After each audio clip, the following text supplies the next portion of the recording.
32강입니다. 251페이지 32강.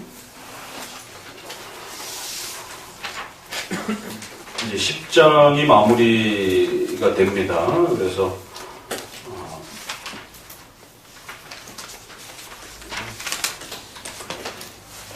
교회의 입법권은 어떻게 만들어야 가장 성경적인 법이 되고 우리 교회를 돕는 방식으로 교회법을 만들어갈 수 있는 것인가. 지금 우리는 교회의 3대 권리라고 하는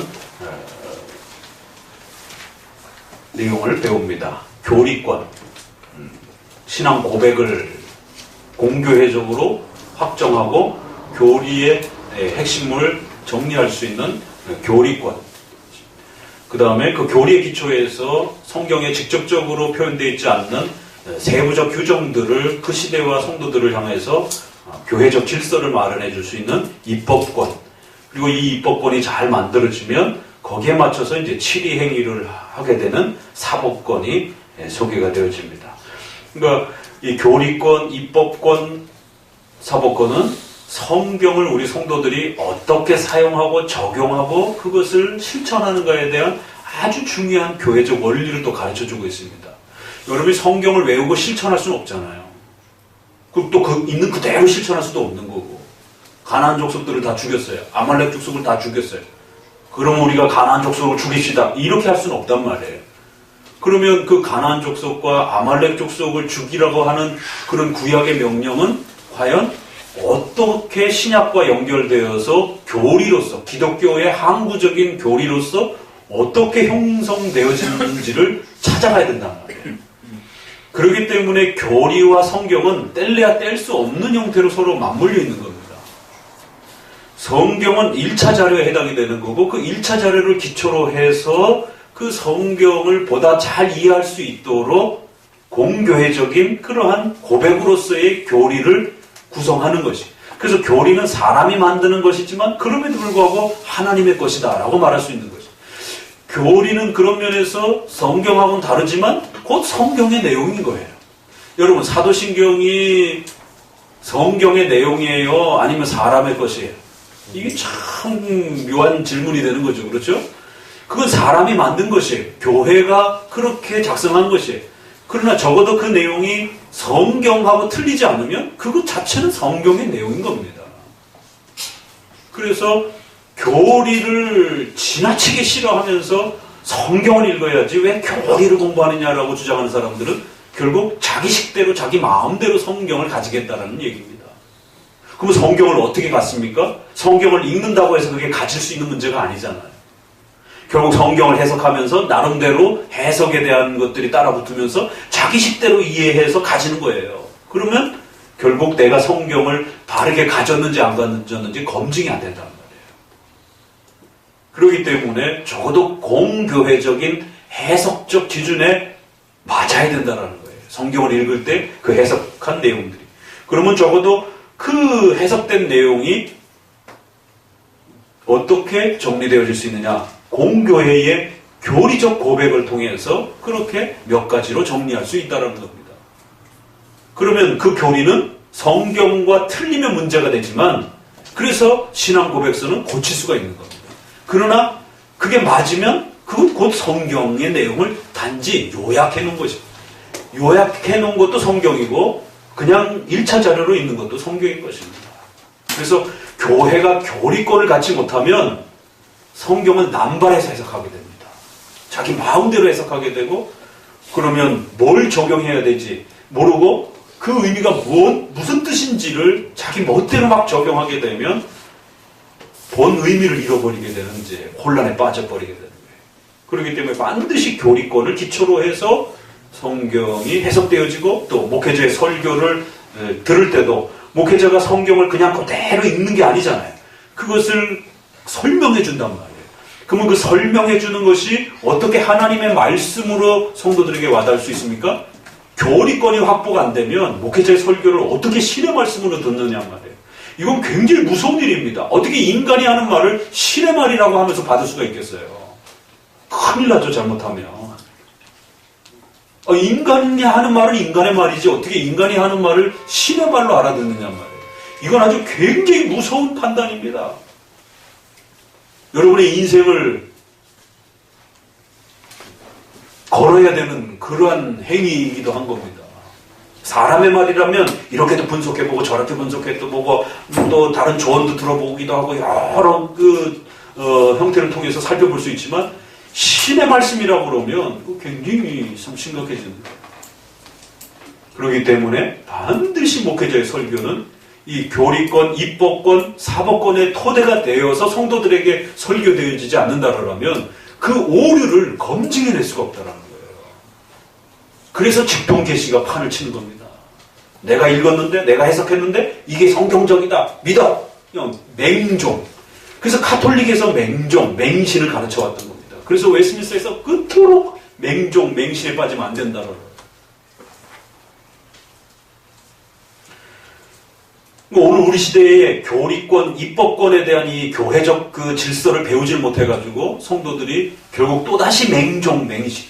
남이 하는 말에 맹종, 맹신에 빠지기도 하고 자기가 읽은 것에도 맹종, 맹신에 빠지는 거지. 목회자의 설교도 객관성이 없고 성도의 성경 읽기도 객관성이 없는 거예요. 다 자기 멋대로 그냥 읽고 해석하는 거지.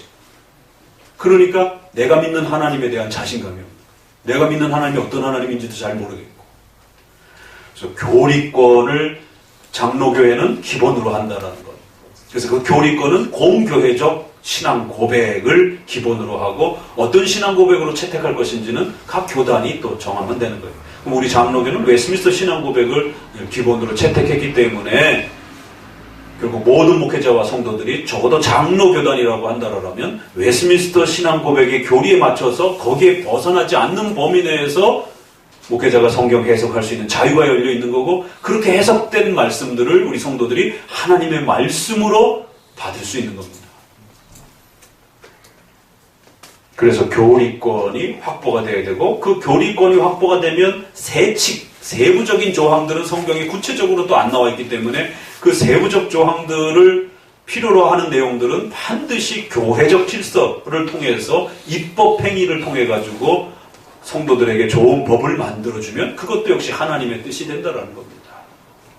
그래서 어떻게 하면 좋은 성경적 법을 만들 것인가에 대해서 우리가 계속 고민을 했고 특별히 교회법의 기본 원리는 당연히 성경 전체지만 그걸 줄이면 십계명이 되는 것이고 성화와 윤리와 관련된 삶의 문제이기 때문에 그건 반드시 기본 교리면 7대 교리가 되는 거고 또 전체를 포함하면 십계명이 기본 토대가 되는 거고 근데 놀라운 것은 교회 헌법에 양심의 자유와 교회의 자유라고 하는 것이 함께 결합이 되면서 교회 헌법을 양심의 자유로부터 시작한다는 건 굉장히 중요한 의미가 있다고 말씀을 드렸어요. 왜 양심의 자유가 교회법에 있을까? 교회법을 양심의 자유를 무시하고 만들게 되면은요, 율법주의가 되어버립니다. 그러나 또 양심의 자유만 지나치게 강조해주게 되면 또 방종주의가, 방탕주의가 되어버려요. 그래서 교회의 입법 활동은 성경의 기본 원리, 또 십계명의 기초 원리 안에서 그 십계명을 실천하고 적용하고 펼쳐가는 방식으로서의 양심의 자유라는 것이 또 함께 조화를 이루는 것입니다. 그래서 십계명에 위배되지 않고 십계명을 더 확장하고 발전시킬 수 있다라면 얼마든지 성도들 안에 예절과 사랑에 기초해서 그 지역과 사회의 또 형편을 따라서 양심적으로 어떤 법들을 확정하고 만들 수 있다는 겁니다. 적어도 교회법의 원리가 우리 장로교회의 기본 원리가 무엇인지는 반드시 기억하셔야 돼요. 십계명을 기본으로 한 법의 체계를 갖고 있고 그 법의 체계는 또 양심의 자유를 존중하는 방식으로 움직인다는 거예요. 그 양심의 자유를 성령의 내적 조명의 역사 속에서 이제 펼쳐지는 겁니다. 그러니까 왜 하나님이 직통계시 방식으로 직접 다스리지 않고 이런 간접 형태의 방식으로 다스렸을까? 그게 이제 지난주 설교처럼 하나님이 그렇게 기뻐하셨기 때문에. 그래서 성경을 완성해 놓고 이제는 더 이상 성경도 쓰시지 않고 또 그리스도의 인성이 이 땅에 계속 계시면서 통치하는 방식도 아니고 승천하셔서 성령 하나님이 통치하시도록 그리스도의 뜻을 이루시도록 그리고는 또 성령 하나님도 직접적으로 역사하는 직통계시의 방식이 아니라 성령의 내적 조명에 성경을 가르치는 방식으로 조명과 깨우침의 형식을 통해서 하나님이 세워주신 일정한 교회의 권위자들을 세우고 또 그런 권위자들이 교회를 통치하고 다스리면서 거기에 함께 복종하면서 그 하나님의 말씀이 펼쳐져가는 방식으로 그렇게 하나님이 교회를 운영하신다. 이게 이제 성경적 교회 원리와 질서의 가장 핵심입니다. 그렇기 때문에 기본 성경적이어야 된다라고 하는 부분에서 이제 조심하셔야 될 것은 그럼 뭐가 성경적이냐라고 할 때 카톨릭의 문제점은 뭐라 그랬죠? 성경에 없는 내용들을 마구잡이로 만들었다라는 거. 그래서 성경의 정치 원리에 있어서 첫 번째는 당연히 성경적이어야 된다라고 하는 것이고 그 성경적이어야 된다라고 하면은 기본적으로 7대 교리와 10계명을 기초로 하고 있는 것에 맞아야 된다라는 것이. 두 번째는 그러면 구체적으로 나와 있지 않는 부분들은 성경적이요라고 할 때는 그건 문자적 극단적인 자꾸적인 문자 대 문자 대입의 형태가 아니라는 것입니다. 성경에 부합하고 맞느냐라는 의미라는 거예요. 그러니까 오직 성경이라는 말을 잘못 오해하게 되면 자꾸 문자 하나하나가 성경에 있느냐 없느냐 이걸 따지게 된다는 거예요. 그렇게 되면 교회를 운영할 수가 없고 교회의 법을 만들 수가 없는 겁니다. 그러면 그냥 성경에 있는 대로 그 문자대로 따라하면 되는 거지 뭐하러 교회 법을 만들고 이럴 필요가 왜 있어요?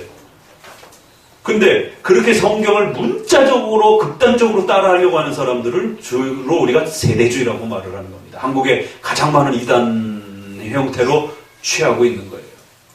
그래서 성경적이다, 오직 성경이라고 할 때는 그 의미는 성경에 맞느냐, 부합하느냐의 뜻이지 문자적으로 있느냐, 없느냐의 그런 단순한 개념이 아니다라는 거예요. 그래서 지난번 말씀드린 것처럼 교회의 직분을 선택할 때도 임시직과 항존직으로 그렇게 구별되어서 임시직은 없어졌지만 적어도 목사, 장로, 집사라고 하는 세 직분은 성경에서 교회를 운영하는 고유한 직분으로 그렇게 성경이 직접적으로 명령하고 있기 때문에 그거는 아무나 함부로 마음대로 없애면 안 되는 겁니다. 그건 성경이 직접적으로 명시되어 있는 거예요. 그러나 그렇지 않은 나머지 직분에 대해서는 결국 성도들이 그 교회에서 또 노예와 총회적 질서를 따라서 얼마든지 자유롭게 만들면 되는 것이에요. 이걸 잘못 오해해가지고 새 직분 외에는 그 어떤 직분도 만들 수 없다라고 이런 식으로 그걸 마치 엄밀한 개혁이라고 이렇게 주장을 하게 되면 역사 속에 이 교회법과 교회 예배와 정치를 적용하면서 반드시 세 파가 있었다는 걸 기억해야 합니다. 하나는 자꾸적인 율법주의적 형태. 거기에는 로마 카톨릭도 들어가고 제세례파도 다 들어가는 거죠. 극단적인 문자주의 형태. 또 아예 성경을 벗어나서 만드는 율법주의도 있는 것이고 성경에 있는 것만 자꾸적으로 고집하려고 하는 율법주의도 있는 것이고 반대로 자유파. 자기 마음대로 그냥 성경의 어떤 규정 없이 그냥 내가 열심히 믿으면 되지 뭐 이러면서 그저 어떤 그런 규범과 규칙을 싫어하는 자유파적인 또 형태들이 있는 것이에요. 그럴 때 적어도 성경의 기본 입법권 형태는 꼭 성경의 7대 교리와 또 10계명이라 하는 토대 위에 이 성경을 훼손하지 않는 범위 내에서 부합하고 맞으면 또 예절과 사랑의 내용을 따라서 얼마든지 좋은 법들을 만들어서 그 시대의 교회의 성도들을 또 양육해갈 수 있다는 겁니다. 그래서 칼빈은 성경적 예배를 드려야 된다. 성경적 정치를 해야 된다라고 하놓고는 실제로 그 내용에 대해서는 거의 말을 안 합니다. 그러니까 성경적 예배 이렇게 해놓고 네 가지 요소밖에 얘기를 안 해요.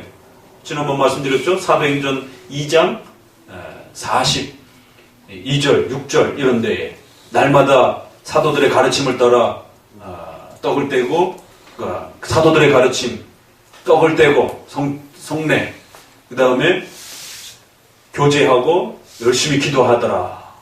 네 가지. 그러면 나머지는 어떻게 됩니까? 나머지는 그 지역과 형편에 따라서 요 네 개를 확장하는 방식으로 교회가 알아서 결정하면 된다. 이거를 잘 이해하셔야 됩니다. 이 입법권을 이해를 못해가지고 많은 개혁교회들이 극단적 율법주의로 빠져요. 하이퍼칼비니즘으로 빠집니다. 그러니까 칼빈주의를 표방하는 교회들은 이 소위 말해서 널널한 이러한 그 형태로 칼빈주의로 빠지는 경우는 거의 없어요. 오히려 더 잘 개혁하려고 하다가 더 열심히 개혁하려고 하다가 하이퍼 칼빈이즘으로 빠지는 그런 실수들을 많이 범한단 말이에요. 실제적으로. 그건 목회자들도 마찬가지고 성도들도 마찬가지입니다. 그래서 여러분들도 7대 교리에 대해서 잘 안 싸우는데 이 7대 교리를 기본으로 해서 예배론과 정치론으로 넘어가게 되면 엄청 옥신각신 싸우게 되고 교단도 해결하지 못하는 문제가 발생이 돼요. 그래서 교단이 쪼개져가지고 따로 가는 겁니다. 이런 일들이 벌어지는데 하물며 성도 한 개인이 판단하는 건 얼마나 더 협소하겠어요. 그렇기 때문에 예배와 정치와 또 사회적 윤리로 넘어가게 되면 항상 신중하시고 조심하셔야 됩니다. 여러분이 나름대로 읽었던 책들, 또 여러분이 구했던 인터넷에서 구해서 봤던 여러 가지 정보들, 이런 걸 너무 지나치게 신뢰하시면 안 돼요. 그걸 검증받아야 됩니다. 지금까지는 여러분들이 나름대로 이렇게 그런 것들을 취합해서 나름대로의 여러분 스스로 칼빈주의를 스스로 만들어서 저를 만나기까지 여기까지 오신 것이. 그때는 그럴 수밖에 없었어요. 왜? 주변에 선생님도 없고 누가 역사적으로 이렇게 계승돼가지고 3대, 4대 집안에서 이렇게 부모님을 통해서 물려받으면서 칼빈주의를 배운 것도 아니고 저마다 다 살아남기 위해서 혼자 말버둥치다 보니까 여기까지 서로 이렇게 만나게 된 거예요. 그러면 적어도 이제 한마음교회와 신원균 목사를 통해서 배우시는 역사적 정통 칼빈주의, 역사적 정통 칼빈주의라고 목사님이 얘기했어요. 역사성과 객관성이 확보되는 그런 칼빈주의를 이제 잘 정리하셔야 된다는 거예요. 이건 웨스민스터 섭리론하고도 이제 배울 때 넘어가겠지만 역사성. 반드시 어거스틴과 루터와 칼빈과 쯔빙글리와 또 프린스톤의 하치, 메이첸, 만틸, 박형룡, 박윤선, 최순직, 조성만으로 이어지는 왜 이분들이 한결같이 같은 공교의 문서를 사용했고 같은 그 교회사의 교리를 강조해 준 분들이란 말이에요. 여기서 로이드 존스로만 넘어가도요 전혀 다른 이야기를 한단 말이에요. 일부분은 같은 얘기를 하지만 일부분은 다른 얘기를 한단 말이에요. 그러면 적어도 이 역사성에서는 거의 90% 이상이 같은 이야기를 했단 말이에요. 그래서 역사성이 있어야 된다는 거예요. 나 혼자만 주장하면은 그건 이단되기가 쉽습니다. 그 다음에 객관성. 객관성은 공교회적 고백으로 찾는 거예요. 공교회의 신조를 중심으로 해서 사도신조, 니케아 신조, 아타나시스 신조, 제네바 신조, 칼빈의 기독교 강요는 기준 문서는 아닙니다. 이건 우리가 도움으로써 공부하는 책이에요. 워낙 좋은 책이기 때문에 우리가 그래도 공부하는 거예요. 그러나 기준 문서가 되려면 제네바 교리문답이 교회의 공적 기준 문서가 되는 겁니다. 왜? 이건 한 칼빈의 한 개인의 해석 논문 책이니까. 그러나 제네바 교리문답은 그 제네바 교회 전체가 공인화하고 공적으로 고백하고 서약한 신앙 고백 교리란 말이에요. 그래서 칼빈의 기독교 강요에서 설명하다가도 제네바로 넘어가게 되면 제네바에서 일단 정리가 되는 겁니다. 제네바에서 공적으로 확정한 그 내용이 아닌 것에서는 약간 다형성을 더해야 돼요. 그래갖고 자칫 또 기독교 강요에서 말하는 걸 절대 기준으로 이렇게 잡아가지고 그걸 모든 표준으로 또 이렇게 삼으면 그것도 또 위험합니다. 왜? 칼빈의 또 그런 보충 설명에 있어서 그건 또 이제 깊이 고민해야 되는 그런 주제들이 있기 때문에. 예를 들자면 주일에 있어서 칼빈은 날의 문제를 약간 좀 이렇게 탄력적으로 열어둬요. 어느 날이든지 한 날을 택해갖고 예배의 날로 잡으면 된다. 그런데 제네바 교리문답에서는 그 부분을 너무 깊게 다루지 않습니다. 왜? 그건 약간 논쟁의 여지가 있기 때문에, 해석의 또 다양성의 여지가 있기 때문에. 왜? 영미권에서 웨스민스터는 지금의 안식구 첫날이라고 하는 그 날을 고정적으로 확정했단 말이에요. 그래서 또 이걸 갖다가 또 지나치게 또 싸우는, 그래서 유럽파 쪽에 사람들이 영미 쪽 계통의 이 웨스민스터가 썬데이라고 하는 이 날을 갖다가 고정화했다고 해서 영미권의 이 웨스민스터의 이 주일 개념은 너무 율법주의화 시켰다라고 이렇게 또 비판하기도 합니다. 그러나 이것은 조금 더 들어가 보면 그렇지 않아요. 제네바 교리문답에서는 너무 강하게 표현하지 않았고 기독교 강요에서는 칼빈이 왜 그렇게 생각하는지에 대해서 충분하게 해석한 것이. 그러나 신조로 확정이 될 때는 칼빈조차도 조금 더 다양하게 볼 수 있도록 웨스민스터적으로도 결정할 수도 있고 또 아니면 조금 자유롭게 결정할 수 있도록 제네바 교리문답으로서 교리문답으로 신조로서 확정이 될 때 조금 더 여유가 있습니다. 그렇기 때문에 이처럼 많은 주제들을 우리가 이야기하고 논할 때 객관성, 신조를 중심으로 해서 공교회의 신조를 통해서 확정되었던 그 객관성을 따라서 신학을 하는 겁니다. 해석을 하는 것이. 여러분들은 이제 그런 신앙을 저를 통해서 이제 소개받는 겁니다. 그래서 설교에서도 그렇고 공부할 때도 그렇고 이건 내가 생각했던 거하고 조금 다른데? 이러면 그게 목사님이 대화하다가 뭐 다양하게 생각할 수 있어요. 목사님이 그러면 괜찮아요. 그거는 뭐 조금 성도들도 각자 좀 다양하게 생각해 볼 수 있는 어떤 여지가 있으면 괜찮은데 목사님이 어떤 경우에 그거는 굉장히 우리 쪽 입장하고 조금 차이가 있다. 그거는 굉장히 조심해야 된다. 이렇게 만약에 목사님이 이야기하면 그건 상당히 조심하셔야 됩니다. 만약에 목사님이 어떤 부분에 대해서 그건 우리 정통 장로교 입장, 역사성을 추구했던 그 장로교 입장에서 그 해석은 주류 해석이 아닌데 이러면 여러분이 만약에 그 주장을 계속 주장하려면 어떤 근거가 있어야 돼요. 그럼 여러분이 그 주장을 하는 근거, 그런 해석을 했던 사람들, 그런 해석을 했던 역사적인 공교의 신조들, 여러분은 어떤 주장에, 어떤 근거에 의해서 그런 주장을 하는지에 대한 많은 자료들을 목사님에게 갖고 와야 돼요. 왜? 이건 자료 대 자료의 싸움이니까. 누구의 역사성과 객관성이 더 검증되어지냐에 대한 해석이란 말이에요. 그래서 우리가 그거를 장로교는 얼마든지 토론하고 목사님에게 물을 수 있기 때문에 묻지 마! 이런 건 아니에요.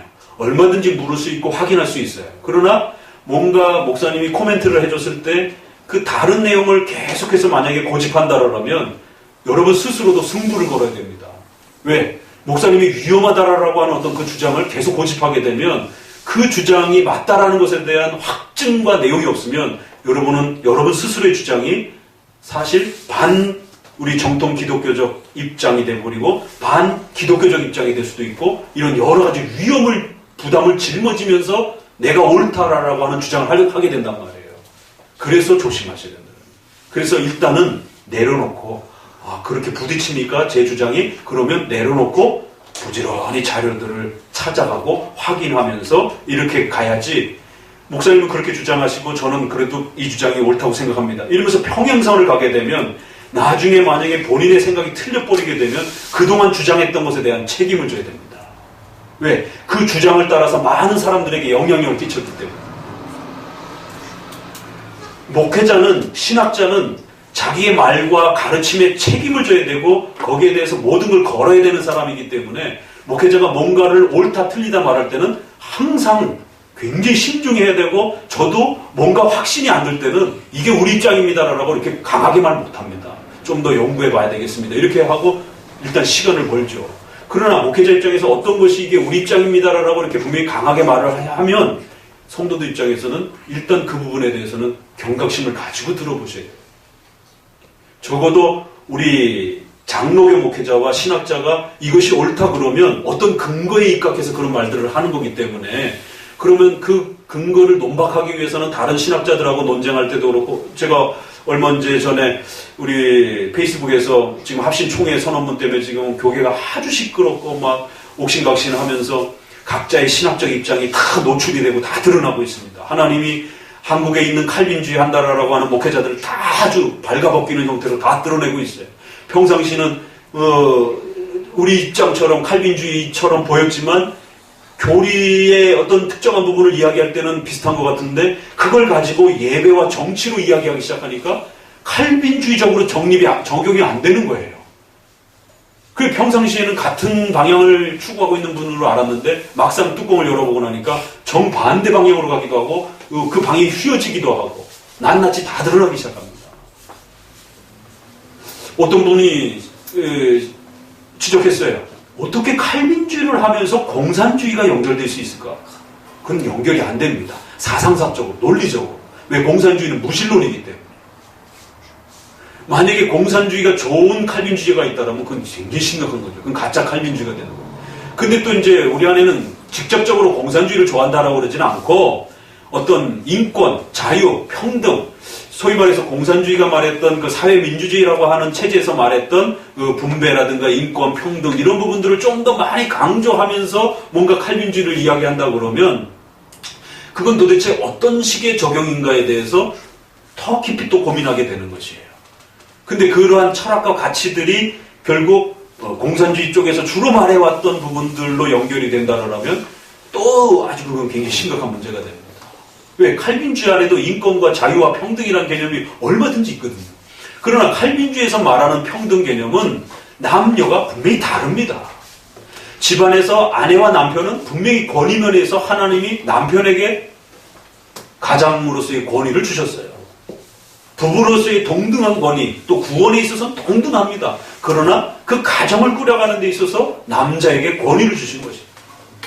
이 차이를 분명히 지켜가면서 평등을 이야기하는 것이지 무조건적인 평등과 무조건적인 인권을 말하는 게 아니에요. 그런 개념이 만약에 그런 차이를 넘어서서 차별인 것처럼 보일 수도 있어요. 그럼에도 성경이 그러한 차별과 차이를 분명히 말하고 있단 말이에요. 위정자와 일반 시민은 다릅니다, 분명히. 교회에서 치리권을 행사하는 당회와 성도들은 그 권위가 달라요. 교회적 질서에 있어서. 근데 그거를 무조건적인 동등한 평등 개념으로 말하게 되면 그건 성경에 말하는 가치 체계하고 다르단 말이에요. 그러니까 칼빈주의를 말하면서 모두가 동등한 평등 개념과 인권 개념으로 끌어가게 되면 이게 본인들은 공산주의가 아니라 할지라도 공산주의적 평등 개념이 차별과 차이가 없는 그러한 평등 개념으로 끌어가는 철학으로 끌고 갈 수가 있단 말이에요. 그래서 조심해야 된다는 거죠. 그러니까 지금 기존의 칼빈주의를 배웠던 분들이 다 드러나고 있어요. 이게 왜 그러냐면요. 지난번 말씀드렸죠? 허리가 끊어져서 그래요. 우리 선조들은 그렇게 가르치지 않았어요. 그러면 신 목사님은 왜 그러면은 바르게 가르친다고 자신하십니까? 저도 틀릴 수 있잖아요. 저도 세대가 한참 어린데. 그럼에도 불구하고 저는 얼마 전 돌아가신 조선만 박사님이라고 하는 1세대가 박형룡 세대고 박형룡, 박윤선 세대라면 2세대가 그분들의 제자예요. 그러면 그분들의 제자가 저희 교단에서는 최순진 목사님이라는 분이에요. 그 다음에 이제 합동이나 이쪽에서는 박윤선 목사님 그 라인의 제자분들이 속해 들어갈 수 있는 것이죠. 그래서 차영배 교수님이라든가 김희한 박사님이라든가 뭐 이런 돌아가신 분들도 계시고 좀 살아 계신 분들도 계시고 그리고 3세대가 60대 라인에 있는 분들 지금 이제 막 은퇴하시는 분들 그리고 저희가 4세대예요. 그런데 저는 2세대의 선생님하고 이 3세대가 없어지는 바람에 2세대인 할아버지 목사님하고 20년 가까이를 공부를 했단 말이에요. 4세대이지만. 그러니까 허리가 끊어졌지만 저는 다행히 하나님의 은혜 속에 신학교를 졸업하고 나서 헤매다가 그 할아버지 목사님을 만나면서 그 할아버지 목사님 밑에서 일주일에 한 번씩 계속해서 10여 년을 이 칼빈주의를 기독교 강요를 웨스민스터를 그분에게 배운 거예요. 그런데 이 2세대에서 3세대로 넘어가면서 3세대 허리가 끊어지다 보니까 4세대 분들이 그냥 각자 독학으로 웨스민스터와 기독교 강요를 한 겁니다. 그렇기 때문에 선배들이 가르쳐준 그런 방식으로의 웨스민스터와 기독교 강요가 아니라 자기 마음대로 막 가르쳐놓는 거예요. 그러니까 칼빈주의 반 섞여 있고 알미니안주의 반 섞여 있고 칼빈주의 반 오순절 반이 섞여 있고 또 바르트주의가 반 섞여 있고 이런 형태로 소개되어 있는데 이게 잠잠하게 덮여져 있었어요. 근데 결국 섭리 속에서 한국에 이런 위기가 터지면서 교회가 위기가 터지면서 각자가 가지고 있는 칼빈주의 개념들이 다 오픈이 돼버린 겁니다. 여러분도 마찬가지예요. 그래서 이제 저와 함께 우리 선생님들이 가르쳤던 방식으로서의 웨스민스터와 또 이런 신조와 역사성에 대한 부분들을 가지고 배워보자라는 것이에요. 그럴 때 이제 이 입법권으로 들어가게 되면 이 입법권 문제는 가장 논쟁이 많은 거예요. 결국 그동안 내가 이해해왔던 칼빈주의를 가지고 교리에 대한 개념을 가지고 어떻게 입법 행위를 하느냐, 어떤 법을 만드느냐, 어떤 법을 만들지 않느냐 이게 이제 정말 실무에 해당이 되는 거란 말이에요. 그리고 나서 이걸 가지고 치리 행위를 하게 되는 거기 때문에 결국 입법권은 그 중간점에 있어서 결국 칼빈주의를 칼빈주의화 되도록 만드는 실무적 아주 포인트란 말이에요. 그래서 여기서 교단이 많이 깨지기도 하고 교회가 깨지기도 하고 이 부분에서 입법권에서 그래서 교리 부분에서는 특별히 문제가 없다가도 그 입법권과 관련해 갖고 저의 유튜브를 동영상을요 90% 이상 다 찾아서 들으셨다 그러더라고요. 너무 좋아가지고. 근데 존 오웬에 대한 해석에 있어서 장로 정치에 있어서 존 오웬은 대중교회를 표방하잖아요. 저희는 장로 정치를 표방하고. 그래서 그 부분은 조심해야 됩니다. 그 부분에 있어서는 우리는 장로교회를 표방하기 때문에 존 오웬의 회중교회적 독립화적 그 교회 정치는 저희하고 맞지 않고 칼빈하고 맞지 않습니다. 그랬더니만 목사님 생각하고 저는 좀 다른데요. 오웬이 더 훌륭하다라고 생각합니다. 저는 오웬을 신앙의 기준점으로 삼아서 살아가야 됩니다. 맨날 오셔가지고 우리는 죄를 회개해야 됩니다. 죄를 죽여야 됩니다. 우리는 죄 가운데서 그 인식을 갖고 살아가야 됩니다. 늘 우리 이렇게 티타임 하면서 점심 먹고 앉아있으면 계속 그 죄 얘기만 하는 거예요. 오웬이 그 죄지금, 청교도들의 그러한 그 죄와 관련된 그 부분만 강조하는 그 스타일을 갖고 있단 말이에요. 존 버년이라든가 이런 것처럼. 의로움에 대한 부분, 또 성화에 대한 부분, 교회의 질서에 대한 부분, 이런 부분들이 약해요. 그렇기 때문에 존 오웬의 기초적 부분들은 존중하지만 교회론 부분에서는 다르다. 그러니까 결국 그게 안 맞다라고 해서 가버리시더라고요. 90%가 목사님 설교가 좋다라고 그러면서 교회가 깨지는 원인이 되기도 하고 교단이 깨지기도 합니다. 이게. 자, 지난번에 우리가 이야기 나눴던 세부적 적용에 있어서 목사님이 어떤 얘기를 했느냐면 우리 이제 성도들 중에 그 문화관 가르치고 나니까 질문하실 때 국가에 대한 문제도 이야기했잖아요. 그래서 국기에 대한 경례, 애국가, 또 장례식에 있어서 이런 헌화 문제, 이런 부분들을 이제 어떤 그 다른 목소리를 이야기했어요. 그래서 목사님이 이제 일정 부분 코멘트를 해주고, 그 다음에 이제 오늘 카톡을 통해서 나눠준 거는 그 자료입니다. 적어도 주류 장로교, 그러니까 우리가 말하는 그 정통 장로교에 있어서 입법권을 행할 때 그러면 국가의 문제와 관련해서는 어떻게 해야 되느냐라고 했을 때는 성경의 기본 교리와 십계명이 있어요. 여기에 벗어나지 않으면 예절과 사랑으로 하는 거예요. 그러면 허용해 줄 수 있는 부분은 허용해 주는 겁니다. 그럴 때 이제 이런 입법권을 행할 때 세 파가 나타난다 그랬죠? 여호와 증인과 같은 아주 과격한 문자주의 형태가 나타나요. 율법주의라고 그럽니다. 그리고 또 말한 것처럼 그런 거 기준 개념이 없어요. 그냥 막 하는 거예요. 그냥 세속화 형태로 하는 거죠. 근데 우리 장로교를 표방하는 칼빈주의를 표방하는 분들은 주로 이 문자적 엄격성에 대한 부분하고 많이 충돌을 일으켜요. 그래서 나는 더 철저하게 개혁적으로 더 바르게 성경적으로 한다라고 하는 이 열정 때문에 자칫 잘못하면 하이퍼 칼비니즘에 대한 문자적 세대주의에 대한 이 위험성이 우리 성도들에게, 목회자들에게 많이 노출되어 있습니다. 그럴 때 아까 말씀드린 것처럼 십계명이 성경에 부합하느냐에 대한 문제이지 성경에 문자적으로 있느냐 없느냐에 대한 문자주의가 아니다라는 걸 꼭 주의하셔야 됩니다.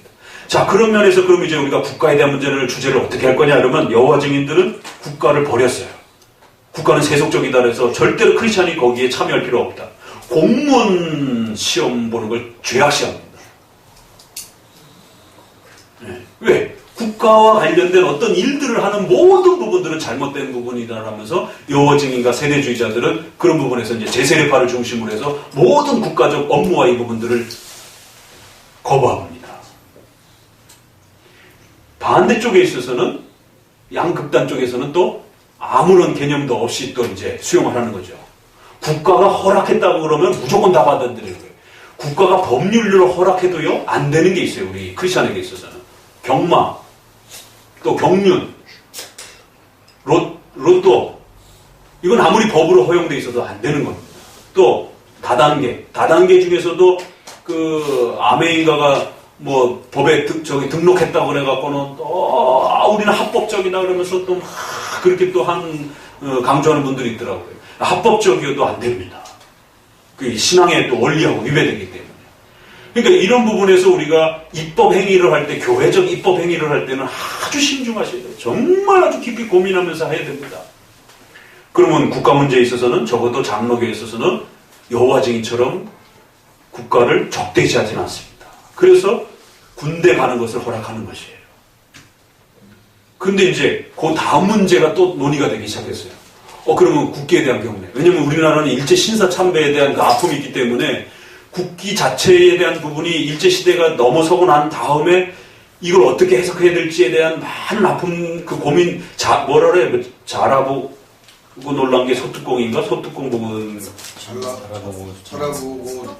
이게 소뚜껑 보고 놀라는 거지. 그러니까 그런 것처럼 일제 신사 참배에 대한 국가에 대한 어떤 이 부분의 미신성 때문에 정상적으로 국가가 만들어지고 난 다음에 이제 국기에 대한 경례, 국가의 행사, 이런 많은 부분이 만들어졌을 때 요거를 좀 좁게 해석하는 분들은 야, 이거 일제시대의 이런 부분하고 거의 비슷하지 않느냐 해서 그런 부분들 거부하는 해석들이 나오기 시작했고, 더더구나 우리나라는 세대주의가 여호와 증인들이 파고들어서 영향을 많이 끼쳤기 때문에 그 해석과 우리 정통교회의 근본주의적 성향을 취하는 그런 분들하고 이게 겹치면서 아주 좁게 해석을 했어요. 그래서 국기에 대한 경례도 안 하고 애국가도 안 부르고 국가의 이런 부분들에 대해서 아주 이렇게 엄격하게 취하는.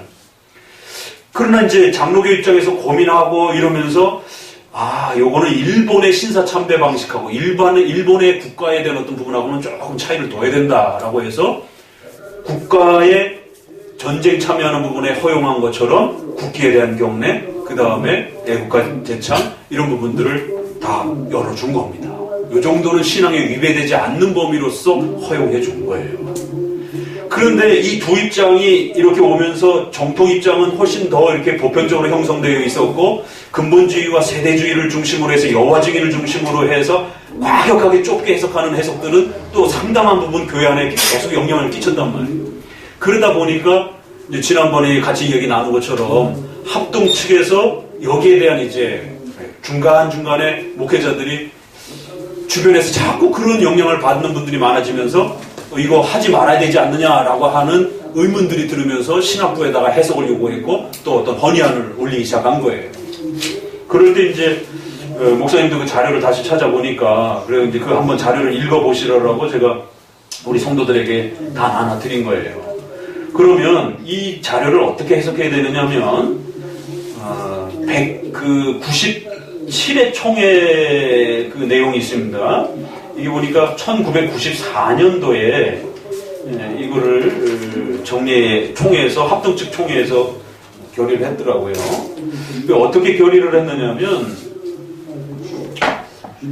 28번에 99 총회 회의 결의 해가지고는 국가 행사의 국기에 대한 경례, 구령을 주목으로 바꿔달라는 청원권은 임원회에 맡겨 처리하기로 하다.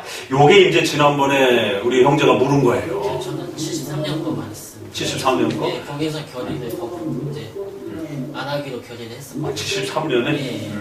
그러니까 이제 이런 부분들이 계속 총회에서 이제 논의가 되면서 이걸 어떻게 처리해야 될 것인지가 계속 옥신각신하면서 이제 후대에 와서 다시 한번 이제 이 부분과 관련해서 이제 언급을 했어요. 그런데 여기 보면은 경례라는 말이 우리말에 상당히 존중말이에요. 높임말이에요. 그러다 보니까 높이 경외하면서 예를 취하다라고 하는 이제 이런 형태로 이제 한문이 들어가다 보니까 너무 높임말 아니냐, 너무 높인 어떤 국가에 대한 어떤 이런 부분을 좀 지나치지 않느냐 그래서 주목 형태로 이렇게 해주는 게 어떻겠느냐라고 해서 국가에 대한 주목 이제 이런 정도로 호령을 이제 그렇게 해서 이거를 미신적이다 아니다에 대한 문제를 논의한 게 아니고 그 호칭에 대한 변경을 요청하는 형태로 국가에다가 청원하는 형태로 그렇게 이제 조정을 한 거예요. 그리고 나서 이 부분을 당연히 국가가 뭐 들었겠어요? 안 들었죠. 그러니까 그리고 나서는 그냥 위야무야하고 그냥 국기에 대한 경례하는 형태로 지금 다 그냥 이렇게 정착이 된 거죠.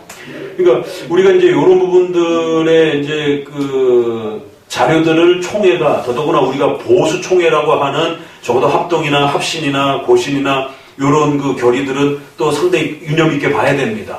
왜냐하면 같은 입장을 향해서 가고 있는 교단들이기 때문에. 그래서 이제 몇 번 그 자료가 그런 식으로 이렇게 논의되다가 결국 이 부분과 관련해서는 이제 더 이상 이게 자칫 잘못하면 그 집총 거부에 대한 문제와 국기에 대한 경례 거부 문제가 같은 방식으로 결국 항명죄에 해당이 돼서 영창을 가게 되고, 그렇게 되면 호적에 빨간 줄이 올라갈 수 있는 이런 위험성들이 있고, 또 이것을 신학적으로 해석했을 때 과연 국가에 대한 이러한 그 존중의 차이와 5계명과 우상 2계명과 5계명이 부딪히는 거예요. 국가에 대한 어떤 존중의 표를 잘못 안 하게 되면 5계명의 죄가 범하게 됩니다. 왜냐하면 국가의 위정자와 이러한 모든 질서들은 존중받아야 되는, 또 그래서 세금까지도 내야 되는, 강제적으로라도 또 그렇게 마음과 의식에 있어서도 또 돈에 있어서도 국가는 존립에 대한 존중을 받아야 된다라고 이렇게 우리 5계명에서 얘기를 해요. 그렇기 때문에 이제 조금 또 우파적인 또 성향이 강한 분들은 SNS라든가 이런데 목사님이 또 이렇게 다 체크하고 있어요. 너무 세게 발언하시면 안 돼요. 내가 마음에 들지 않는 정보라 할지라도, 그 국가 위정자라 할지라도 그 위정자를 향해서 욕하듯이 그렇게 발언하게 되면 5계명의 죄를 범하게 되는 겁니다. 칼빈은 어떻게까지 해석했느냐면, 만약에 무질서가 되느니 차라리 독재자라도 있는 정부가 낫다라고까지, 인간에게 있어서 무질서가 얼마나 위험한 것인지를 경고하고, 그런 무질서보다는 차라리 독재적 정권이라도 있어서 하나의 일정한 정부 체제가 형성되는 게 백성들의 생존에 훨씬 더 안전하다라고까지 얘기하고, 우리 신자에게 있어서는 국가 위정자가 신자냐 아니냐는 상관없다라고. 이게 성경적 국가 원리입니다. 그래서 우리 신자일 때도 존중해야 되지만 불신자일 때도 존중을 하는 겁니다. 왜? 그건 국가의 위정자는 하나님이 세우신다라고. 비록 백성들의 손을 통해서 위임되지만 그 권위는 하나님께로부터 온다라고 하는 로마서 13장의 이 원리를 따라, 이거를 왕권 신수설로 루이 14세라든가 이런 자들이 지나치게 악용한 겁니다. 왕은 하나님이 내려주신다. 너희들은 절대로 저항 못해. 이렇게 이제 악용한 거죠. 그러나 이것이 이제 로크라든가 후대의 철학자들을 통해서 국가의 주권은 국민에게 온다라고 하는 현대의 민주주의 체계의 이 부분들이 일부분 어느 정도는 맞는 말이지만 우리 장로교 체제에서는 또 안 맞는 내용입니다. 국가의 왕의 권위와 주권은 하나님에게로부터 오는 것이지 백성에게 오는 게 아니에요. 백성을 통해서 선출은 되지만 그 권위는 신이 주시는 겁니다. 이게 로마서의 원리, 이게 성경의 원리예요. 그러니까 극단적 민주주의하고도 또 다릅니다. 로크의 홉스라든가 이런 현대 군대 국가의 삼권 분립을 이야기하면서 국민 주권을 얘기하는 이런 방식하고는 또 다릅니다. 단순 민주주의에서 말하는 방식하고. 그렇기 때문에 우리 크리스찬들은 더 조심해야 된다는 거예요. 자칫 잘못하면 내가 마음에 들지 않는 정부와 위정자를 막 비판하다가 양심의 자유가 있기 때문에 어떤 일정한 주제에 있어서 국가 위정자가 우리 교회와 다른 주장을 하게 되면 양심에 맞게 우리가 또 저항하고 또 거기에 대해서 다른 목소리를 낼 수 있어요. 그러나 그렇다고 해서 그 국가의 위정자를 인격적으로 모독하게 되면 안 됩니다. 바울도 그 당대의 그 치리자들이 이렇게 바울이 비판했다가 너가 치리자를 욕하느냐 그러니까 내가 그가 치리자인지 몰랐다라고 정중하게 사과를 하지 않습니까? 그러니까 그 부분에서는 5계명을 범하는 죄를 범하게 됩니다. 절대로 함부로 욕하거나 그게 그 정책을 우리가 양심의 자유를 갖고 비판하는 것과 그 개별적 그 치리자를 욕하는 것은 분명히 구별하셔야 되고, 어떤 그 거친 욕이라든가 이런 부분들 절대입니다. 쓰면 큰일 나요. 아무리 화가 나고 그런다 할지라도 쫙 목사님이 체크를 하고, 성도들이 자칫 잘못하면 죄를 짓게 되면 그 죄에 대한 책임을 하나님이 또 묻게 된단 말이에요. 자, 그랬을 때에 이런 위정자와 관련해서 대략 합동에서도 고민하면서, 왜 이게 쉽게 결론 내릴 수 있는 문제가 아니어서 많은 고민들 속에 자칫 결의를 하게 되면 국가에 대한 국기에 대한 경례 이 부분을 금지한다든가 애국가 금지라든가 이런 부분들을 하게 되면 그건 여호와 증인들이 해석하는 거하고 맥락을 똑같이 하게 되고, 영창 가는 건 결론적으로 똑같은 거란 말이에요. 그러니까 지금 당장 저희 아이한테도 군대가 있는데 너가 군대 가가지고 국기에 대한 경례하지 말고 애국가 부르지 말아라 이렇게 되면 그게 군대가 영창 가라는 얘기나 똑같은 형태가 된답니다. 그래서 적어도 약간의 초기에는 그 고민이 있었지만 이제 후대로 넘어오면서는 이제 충분히 그 부분들을 우리가 일본의 그러한 그 미신적 그 국가를 과거에 로마가 이렇게 막 신격화하고 막 이런 방식에서는 이제 적어도 현대 국가는 그런 개념이 아니기 때문에 적어도 국가의 어떤 깃발을 또 이렇게 상징화해서 국가의 어떤 존엄성을 이렇게 표시하고 그럴 때 거기에 어떤 국가의 좀 예를 표하고 이런 부분들은 충분히 가능한 부분으로서 이렇게 정리가 된 겁니다. 그러면 이 정도에서 우리가 같이 서야 됩니다. 그리고 또 가지고 또 이야기했던 자료들은 상당히 윤석정 목사라든가 이제 이런 쪽의 자료들이 막 나오고 있고, 그래서 국가에 대한 어떤 경례라든가 뭐 애국가 제청부터 시작해서 이런 모든 걸 금지해야 된단 말일 때 거기 자료 보니까 윤석정 책들이 막 거기 따라붙고 있고 막 이러기 때문에 더더욱 조심해야 된다는 거죠. 요런 어떤 그 하나의 주제가 선정이 될 때 엄청난 자료들이 따라붙어야지 이 단순한 어떤 이 몇 가지 자료 한두 개만 가지고 이렇게 말하기에는 이 신학적 해석이라든가 이런 부분들이 아주 그 첨예한 부분도 있고 또 당장 해결될 수도 없는 부분도 있고 또 내 개인이 해결할 수 있는 부분이 아닌 것도 있고, 그래서 이런 부분도 그렇고, 또 그 다음에 이제 헌화 문제 같은 경우는 백회 총회 때에 그 이야기가 나왔어요. 그래서 또 최근에 장례식 간소화 문제와 관련해 가지고 또 칼빈주의 안에서 이 장례식을 지나치게 미신화하는 부분과 또 허례허식에 빠지는 부분에 대해서 이제 칼빈주 쪽에서도 많이 고민을 해야 되는데, 아까 말씀드렸던 이 입법적 행위를 할 때 장례식에 가서 교회법에서 이 정도 허락된 것과 이 정도 하지 말아라 하는 건 굉장히 중요한 판단입니다. 그렇기 때문에 총회에서는 또 신학회에서는 이 부분을 열심히 연구해서 일정한 선을 성도들에게 제시할 수밖에 없단 말이에요. 그럼 이제 백회 총회에서 보니까 헌화를 정도는 그 고인에 대한 그 고인을 미신적으로 이렇게 섬기는 방식이 아니라 그 기존의 이 미신적인 부분들을 없애고 고인에 대한 추억 정도로서 대체하는 장례식 문화로서 충분히 허용할 만하다라고 이렇게 결의를 했고, 그 다음에 영정 앞에서 기도를 하는 부분도 그게 죽은 자를 위해서 기도하는 게 아니라 유가족들을 위해서 유가족들을 하나님이 위로해 주시도록 하는 그러한 유가족적인 기도 정도면 충분히 이렇게 제한적으로 허용이 된다라고 이렇게 결의를 내려준 겁니다. 왜냐면 이것도 역시 당시에 이제 영정 앞에서 시체 앞에서 기도를 하게 되면 이게 이제 혹시라도 미신적인 되는 게 아니냐. 그럴 때 웨스민스터에서도 시체 앞에서 어떤 그러한 그 미신적 행위를 하지 말라고 했던 거는 로마 카톨릭 시대에 워낙 그런 게 많았고, 로마 카톨릭은 이게 종부성사라 해서 죽은 자에 대한 미사가 있습니다. 그때 행해지는 많은 의식들이 있기 때문에 그것과 관련해서 신조는 죽은 자에 대한 어떤 그런 미신적 행위도 하지 말 것이며, 죽은 자에게 기도하지 말 것이며, 죽은 자에게 어떤 그러한 부분들을 이렇게 문장으로 만들어 준 거예요. 그럼에도 불구하고 기독교 강의를 읽어보니까 장례식을 표현할 때는 합당한 예절을 갖춰가지고 정중하게 또 그렇게 장례를 치러야 된다. 그러니까 우리는 두 가지를 다 고민해야 되는 겁니다. 미신적인 것과 합당한 예절. 미신적인 것만 너무 이렇게 파고들다 보면 이 합당한 예절이 없어져 버려요. 그래서 제가 지난번에 이제 허순길 목사님 이제 그런 장례식도 한쪽으로는 또 상당히 귀감이 되기도 하지만 또 한 부분에서는 과연 그 한 교단의 선생님이신데 과연 정중한 어떤 그래도 예에 합당한 이러한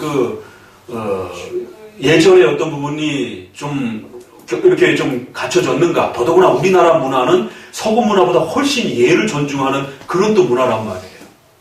그랬을 때에 그냥 일반인 장례 치르는 식의 이런 부분보다는 국가의 왕이 죽었을 때 이렇게 국가장이라든가 이런 부분이 조금 더 그 명예를 존중해 주려고 하는 어떤 그 차이를 두는 거는 허용된단 말이에요.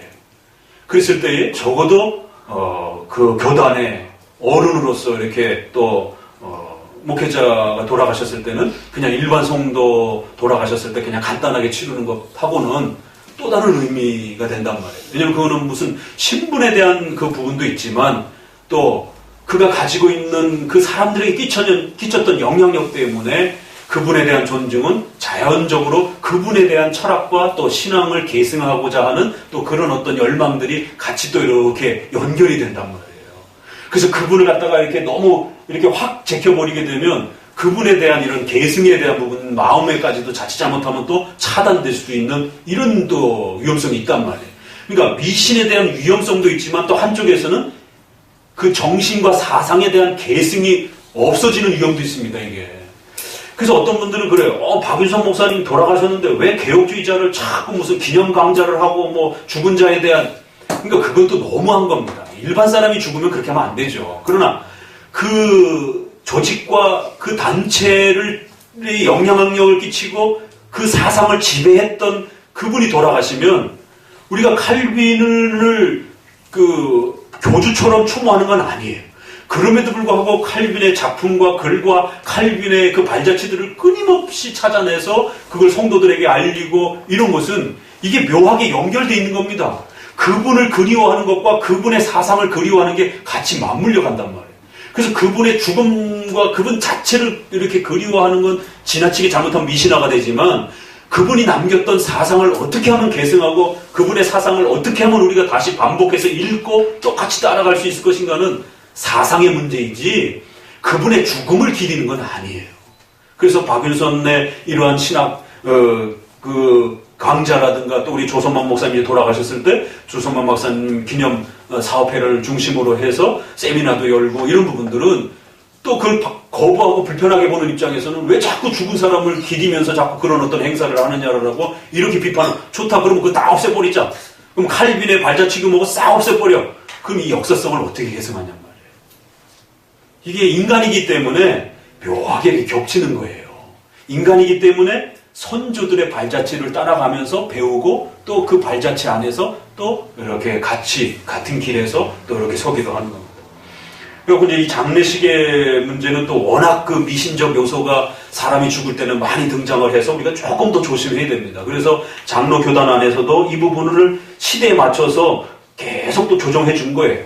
그랬을 때 적어도 향하고 초는 피우지 말아라. 왜? 그게 우리나라에서는 워낙 그 죽은 영혼이 구천을 떠돌면서 그 죽은 영혼이 좋은 곳에 가도록 빌어주고 이렇게 그래서 곡도 그런 차원으로 곡을 하는 겁니다. 곡 전문 곡 뭐라 그래요? 장송곡이라든가 또 우는 거 이런 것들이 이렇게 있습니다. 그래갖고 사람이 죽으면 아주 전문적으로 잘 우는 사람. 그리고 왜냐면 그 곡소리를 통해서 우는 곡을 통해 가지고 구천에 떠들던 영혼이 이제 이렇게 떠나가게 되는 그런 건 다 금지시켰어요. 그렇지만 그렇다고 장례식에 가서 그러면 멀뚱멀뚱 아무것도 안 하고 있을 것인가? 이건 또 예절에 대한 문제라는 거예요. 그래서 적어도 그 어떤 미신적 어떤 그 물건을 놓고 위패라든가 어떤 이런 부분들을 기리고 막 이런 부분들은 위험하지만 적어도 그 이제 시체를 두지 않는 문화가 이제 넘어갔기 때문에 그래서 서양에서는 이렇게 마지막 얼굴 보기 위해서 시신을 놓고 뚜껑 열고 마지막 얼굴 보고 다 인사하고 그래요. 그건 그 사람들에게 굉장히 익숙하다고요. 근데 이제 시체를 보기를 굉장히 이렇게 꺼리는 우리 한국 문화에서는 이제 그게 굉장히 이렇게 좀 쉽지 않은 문화예요. 그러다 보니까 그럼 어떻게 되냐? 그러니까 그럼 살아계셨을 때 그분의 사진이라도 영정이라도 이게 영정을 놓는 문화는 이제 사실 최근에 이제 근대에 들어서 형성된 거죠. 그럼 이제 그 정도는 허락된다라는 것이죠. 그리고 뭐 그분의 성경책이라든가 그분의 유품 정도를 이렇게 놓으면서 그분을 그리워하고 돌아볼 수 있는 그분의 발자취를 이렇게 생각해 볼 수 있는 정도까지는 허용이 된다라는 거예요. 그래서 거기에 어떤 꽃을 놔야 돼? 왜 꼭 하얀 국화만 놓습니까? 그건 그 시대의 문화인 거예요. 그리고 그 시대가 허용되어질 수 있는 장례식 개념으로서의 문화를 그 정도는 허용해 줍니다. 거기다가 빨간 장미를 놓느냐? 이러면 예절에 어긋나는 겁니다. 놓을 수는 있어요. 그 성경에 그게 있느냐 없느냐 그렇게 따지면 한두 곳도 없어요. 일단 없어요. 그 장례식을 성경이 어떻게 행하라고 하는 것 자체가 없단 말이에요. 아무것도 없어요. 장례식에 대한 이야기가. 이거를 구약에서 끌어오게 되면 또 큰일 나는 거고 구약은 의식법으로서의 가나안 땅을 염두해서 가나안 땅에 묻혀야 된다라고 하는 개념인 것이지 이게 화장이냐 매장이냐라고 넘어갔을 때 우리 장로교는 엄격하게 매장 화장에 대한 부분을 신앙 고백적으로 확정하지 않았습니다. 다 열어놨습니다. 왜? 우리 선조들이 다 화양당에서 죽었기 때문에. 그러니까 부활의 문제는 이거는 왜? 세대주의 쪽에서 매장해야만이 성경적이다라고 구약의 그 가나안 땅에 묻혔다라고 하는 그 부분을 그렇게 끌어온 경우들이 또 여러 해석들이 있었습니다. 그건 의식법으로 다 끝난 거예요. 그건 가나안 땅에 대한 의식법이에요. 그래서 목숨을 걸고 가나안 땅을 지키고 가나안 땅에 묻혀야 되는 겁니다. 땅에 대한 문화가 다 사라졌기 때문에 이제는 거룩한 땅이 없는 겁니다. 성도 자체가 거룩한 하나님의 백성인 것이지 땅, 영토, 국가, 혈통 다 없어져 버린 것이. 그러니까 장례식에 대한 부분은 구약의 의식법으로 중단되면 적용할 게 아무것도 없습니다. 그건 예절과 사랑 안에서 하면 되는 거예요. 미신적인 부분만 잘 찾아내라는 거예요. 그래서 그것만 적어도 골라내고 나면 나머지 부분에 대해서는 어떤 꽃을 넣든지 흰 꽃을 넣든지 빨간 꽃을 넣든지 그건 그 시대의 문화 속에서 그 시대의 장례적 문화 안에서 수용할 수 있는 만큼만 수용하고 나머지 부분들은 얼마든지 이렇게 교단법으로 이렇게 또 다양한 질서 속에서 허락하라는 거예요. 그러니까 이 헌화 문제도 아마 그런 이제 고민들이 왜 여호와 증인이라든가 이 세대주의 쪽에서는 이런 헌화도 안 된다, 영정도 안 된다, 뭐 기도도 안 된다. 벌써 이런 얘기들이 이쪽 자료 쪽에서 상당히 많이 나오더라고요. 그러니까 이제 목사님이 우리 성도들 얘기를 들었을 때에 그런 부분들이 고민스러운 거예요. 왜? 그런 자료들이 우리 쪽 자료에서 주로 나온 자료들이 아니기 때문에. 그러니까 우리 쪽에서 나왔던 자료들은 주로 적어도 조심해라 라는 정도인 거고 나머지는 그냥 다 알아서 결정하도록. 어디까지 조심해야 되고 뭘 조심해야 되고 이런 부분들 언급도 없어요. 그냥 기초적인 부분만 정리를 해놓은 거죠. 그러면 이제 합동 쪽에서도 헌화는 그렇게 하고 영정 앞에서 기도하는 거는 유가족들을 위해서 기도하는 정도. 그 죽은 자를 위해서 기도하는 사람들도 있어요. 교육을 받지 못한 사람들이 죽어서 천국 가게 해주세요. 막 이렇게 기도하는 분들도 있고 죽은 자를 위해서 기도하지 말아라. 이거는 죽은 자는 이미 천국과 지옥으로 나눠졌기 때문에 죽은 자의 구원의 문제를 위해서는 절대로 기도하면 안 된다라고 신조에 명시되어 있어요. 그러니까 그런 기도가 아니라 유가족들을 위한 기도면 얼마든지 짧게 그렇게 그 정도는 이제 허용이 된다. 그래서 자 장례식과 관련된 부분에서도 혹시라도 혼동이 되고 이렇게 조금 어려움이 있으면 이 정도로 총회가 이 정도까지는 이렇게 결정해 놓은 거예요. 이게 또 이제 나머지가 또 어떤 문제가 또 발생이 되면 또 그때 가서 또 이제 총회가 같이 결의를 하고 논의를 하면 그때 가서 생각할 문제고 적어도 이 정도까지 논의됐으면 이 정도까지는 적어도 서로가 싸우지 말고 그냥 허용하라는 겁니다. 어떤 거가 더 미신적이고 또 어떤 게 더 미신적이냐 이러면 이게 한두 끝도 없이 결국 끊임없는 논쟁 싸움이 되게 된다는 거죠.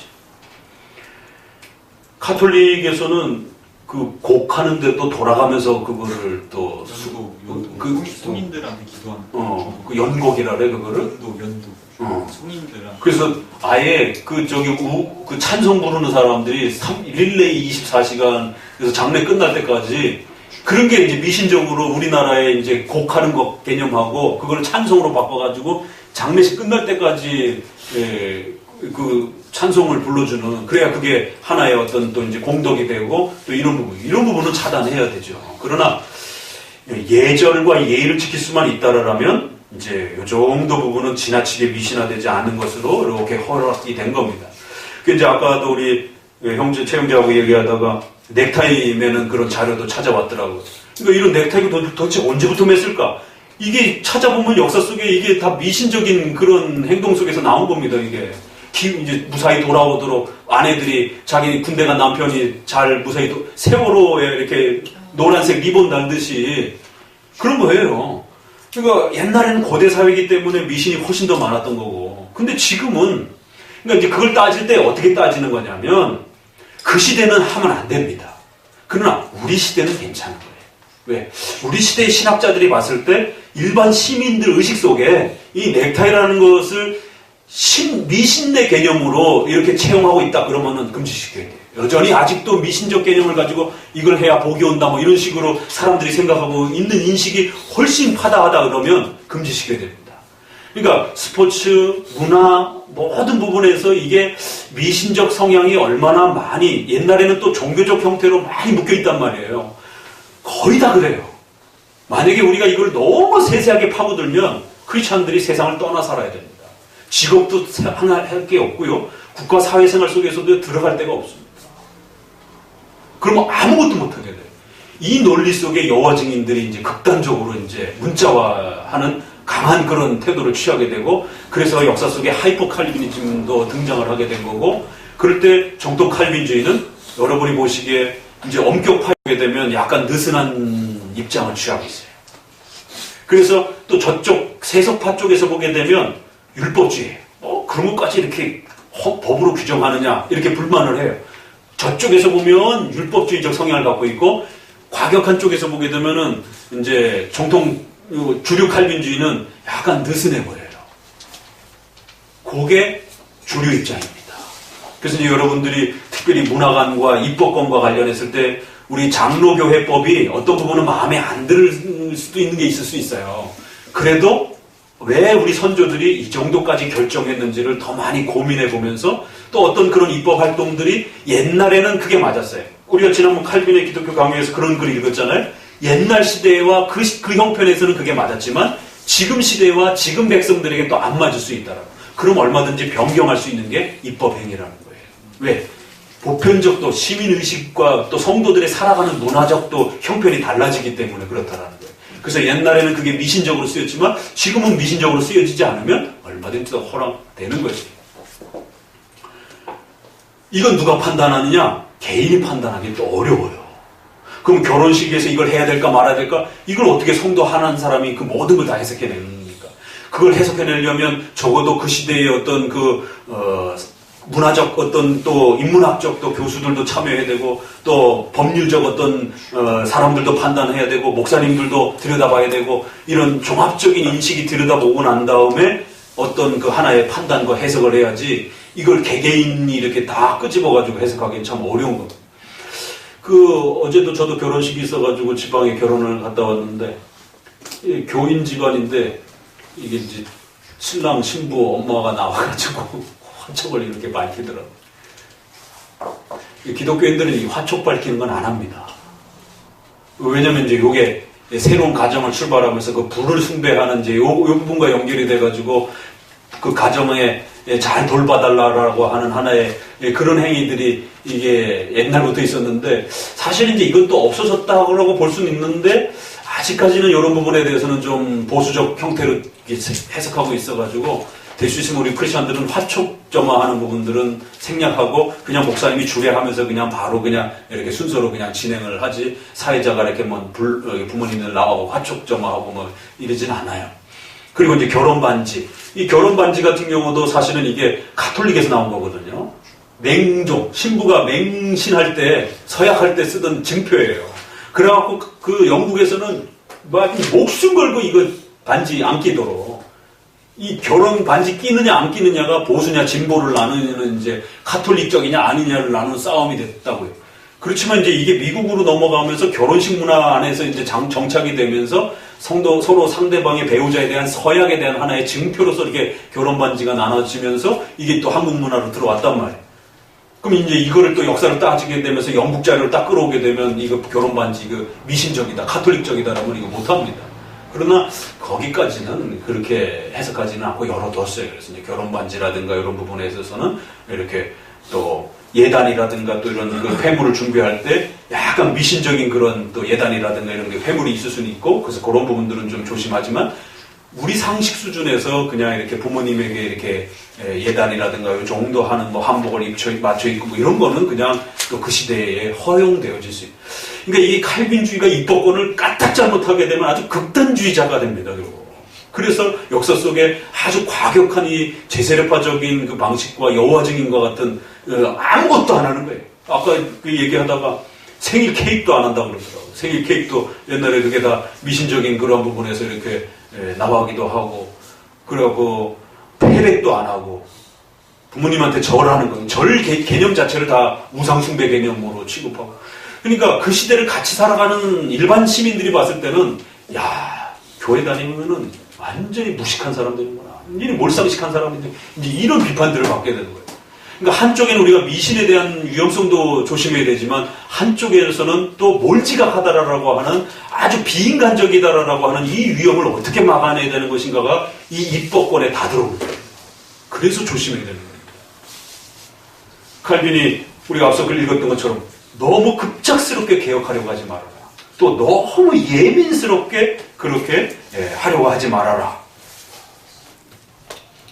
질서와 예절을 갖춰서 그 교회법의 변경, 폐지 또 새롭게 만들 수 있는 이 변화성을 잘 양심의 자유에 맞춰서 고려해야 된다라고 이렇게 말을 하는 것이.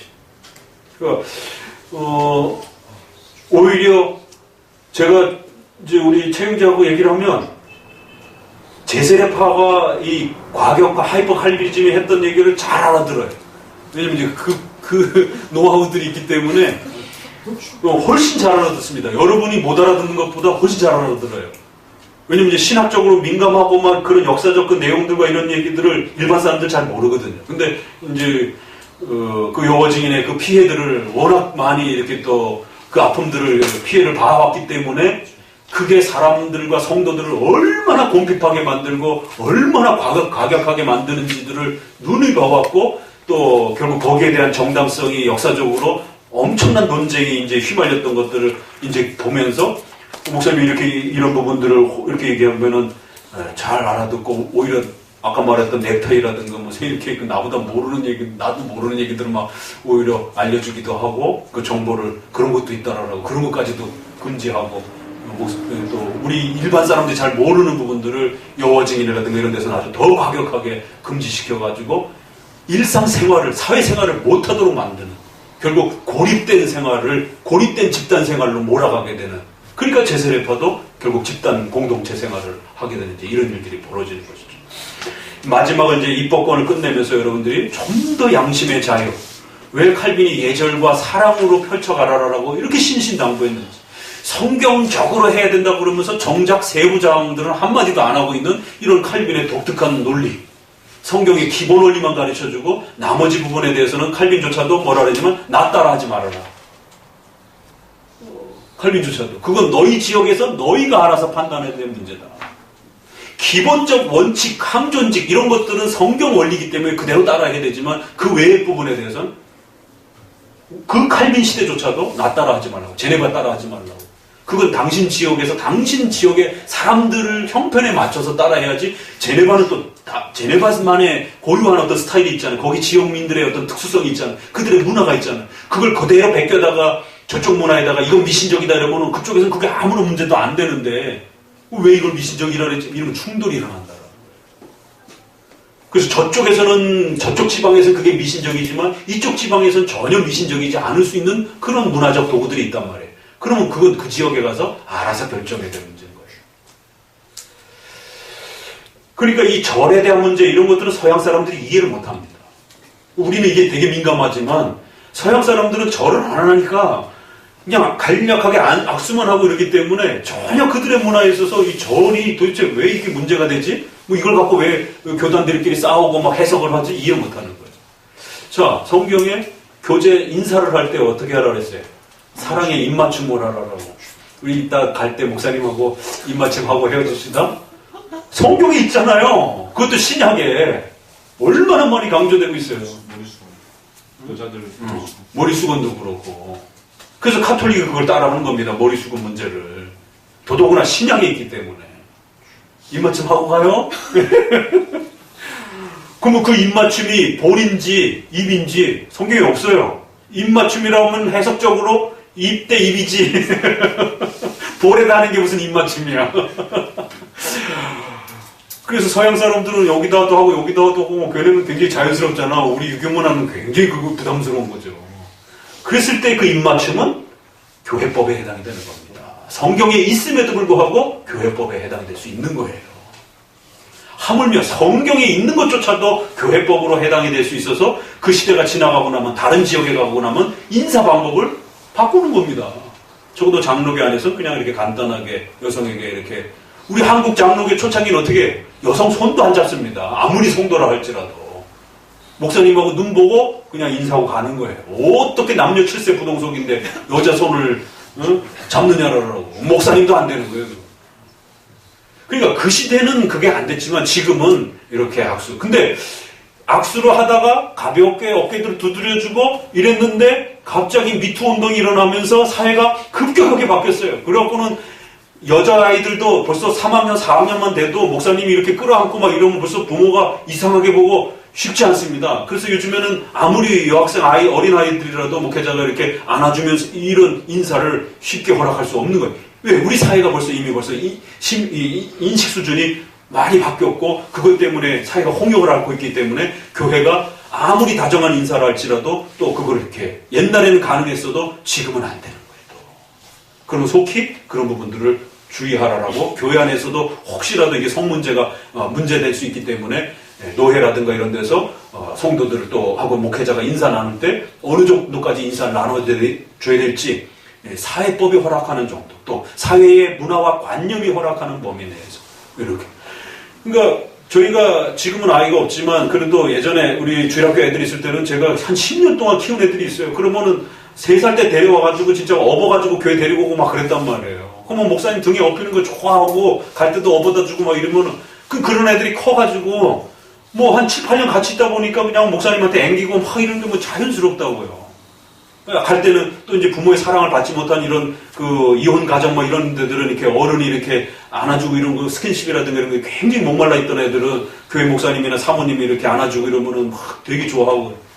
지금은 쉽지 않은 거예요. 그 아이들이 또 컸을 때는. 이거는 성경적이냐 아니냐로 따지는 문제가 아닙니다. 교회법으로 따지는 거예요. 예절과 사랑으로. 그래서 칼빈주의는 그런 면에서 일반 은총을 이렇게 열어가면서 아주 자유로워요. 칼빈주의는. 그런데 기준이 있어요. 기준. 이 기준이 없으면 세속화가 돼버려요.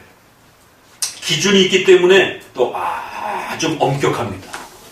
그러면서도 자유로워요. 그래서 칼빈주의의 교회 생활과 이 삶은 아주 자유로우면서 다 열려있는 것 같으면서도 엄격해요. 아주 엄격한 것 같은데도 자유로워요. 그래서 목사님이 카페에다가 우리 올렸을 때 사실은 굉장히 놀랐어. 이거 칼빈이 이렇게 했을 때. 그러니까 이런 거에, 그러니까 우리 선조들의 어떤 얼굴에다가 또 어떤 작품에다가 뭔가 이렇게 막 합성을 해갖고 막 이렇게 장난기 있게 유머스럽게 막 이런 거가 여기 20년 차 여기 앉은 성도들 저하고 앉아서 만약 어디 감히 칼빈 선생님 얼굴에다가 이제 이런 과격함이 있을 수 있는 그런 분위기에서 처음에 시작했었기 때문에 그렇게 딱 했을 때 나도 놀랬고 이제 여기도 약간 이렇게 그 다음에 그런 어떤 작품들을 이렇게 막 연결해가지고 그 가수들 노래 이렇게 나왔을 때 이렇게 일반 만약에 칼빈주의를 엄격하게 하는 데에서는요 그런 거 허용 안 됩니다. 아주 엄격하게 어디 그 칼빈주의자들이 이런 세속 문화를 가지고 이런 거를 할 수 있느냐라고 아주 엄격하게 징계합니다. 세속 문화를 조금이라도 사용하는 이런 부분들에서 쉽게 허락이 안 돼. 근데 우리 일반 은총을 이렇게 존중하는 정통 칼빈주의 교회에 있어서는 하고 그냥 웃고 넘어갈 수 있는 겁니다. 그 300인 같은 경우에 그런 것도 일반적에서는 허용 안 됩니다. 큰일 납니다. 근데 이제 제가 우리 밴드에도 좀 한번 올려놔라 그랬어요. 그래고 좀 보고 좀 재미도 있고 좀 도전도 좀 받으시라고. 그러니까 칼빈주의는 일반 은총을 인정하기 때문에 이런 입법권의 중립성이 있기 때문에 그런 행동들을 열어주는 거예요.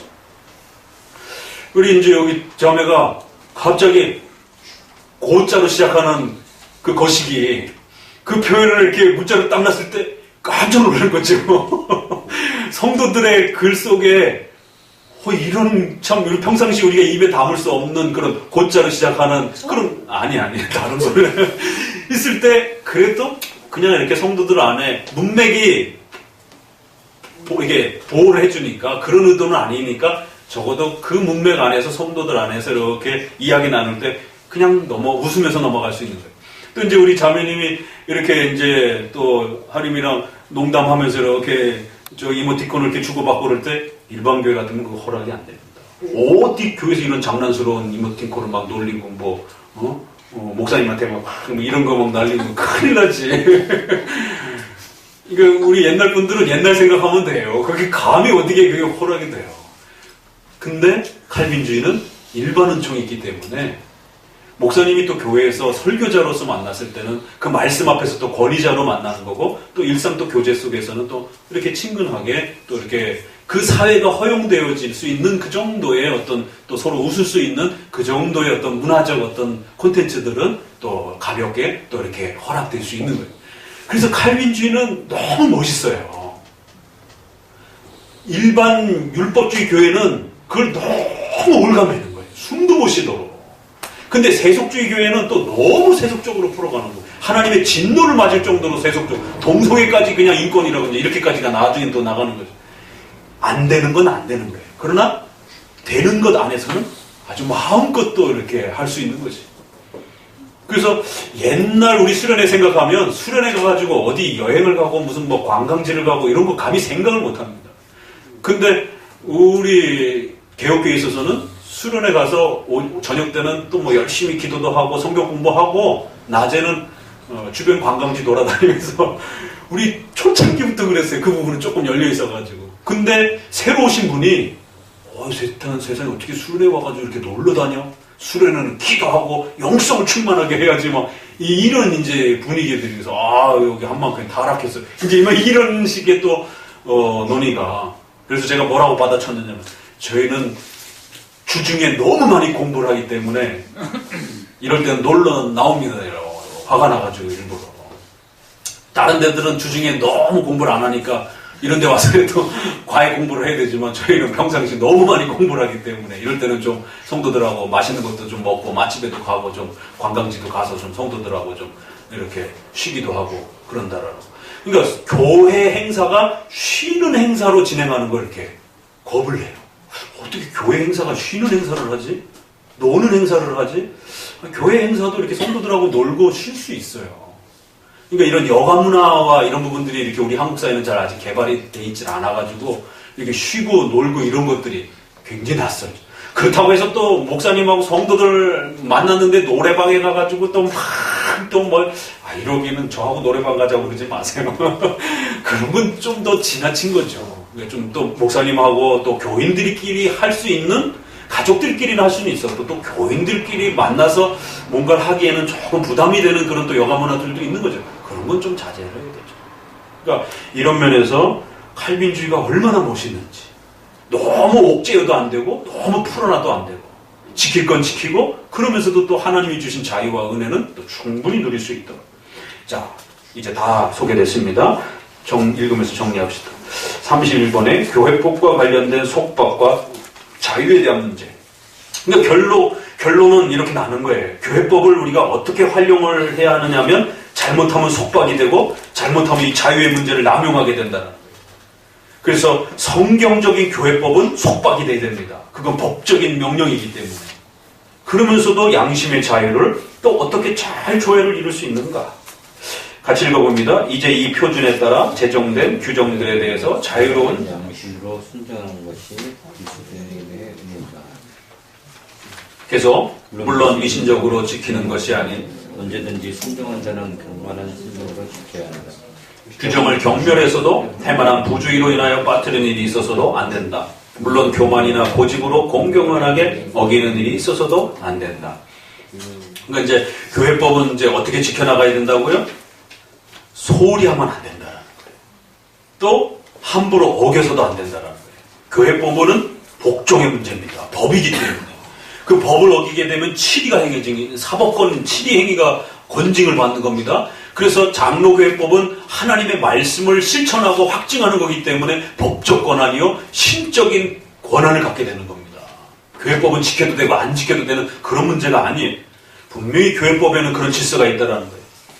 그러나 이제 이 교회법을 우습게 여기는 이제 맹종과 카톨릭의 맹신의 문제도 문제가 되지만 오늘날에 이런 교단적 또 노회적 총회적 이런 회의 치리 질서의 이러한 또 교단적 법적 개념을 싫어하는 독립파적 회중파적 사람들은 다른 교회가 다른 단체가 자기의 교회를 속박하는 것을 엄청나게 싫어해요. 신앙은 내 개인의 자유다, 내 개교의 자유다라고 하는 지나친 자유를 주장합니다. 법적 어떤 속박을 싫어해요. 이것도 문제가 된다는 겁니다.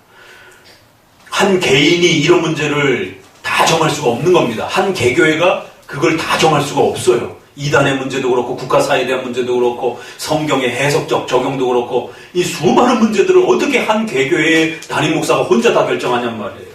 이 위험성을 어떻게 짊어지고 독립교회를 하겠다라는 건 말이 안 됩니다.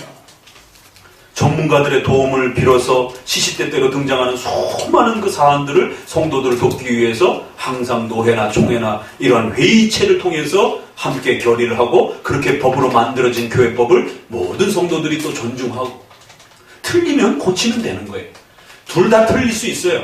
그러나 누가 더 실수를 많이 합니까? 혼자 결정하는 게 실수가 많아요? 여럿이 결정하는 게 실수가 많아요? 혼자 결정하는 게 실수가 더 많은 겁니다. 그래서 혹시라도 교회법을 우습게 생각하고 이러한 외적인 법률적 체계를 등한시하고 소리하고 우습게 여기려고 하는 이러한 또 자유체제를 강조하는 부분들은 또 분명히 경고를 받아야 된다는 이런 극도의 주의와 경계에 무슨 양심의 자유가 있겠는가. 실로 이것들은 우리를 속박하는 영원한 고정된 제재 규정이 아닌 인간적인 연약을 돕기 위한 외형적 초보라는 것을 생각할 때 문제는 아주 명백해질 수 있다. 그러니까 너무 이 부분에 대해서 강하게 그렇게 또 할 필요는 없다는 거예요.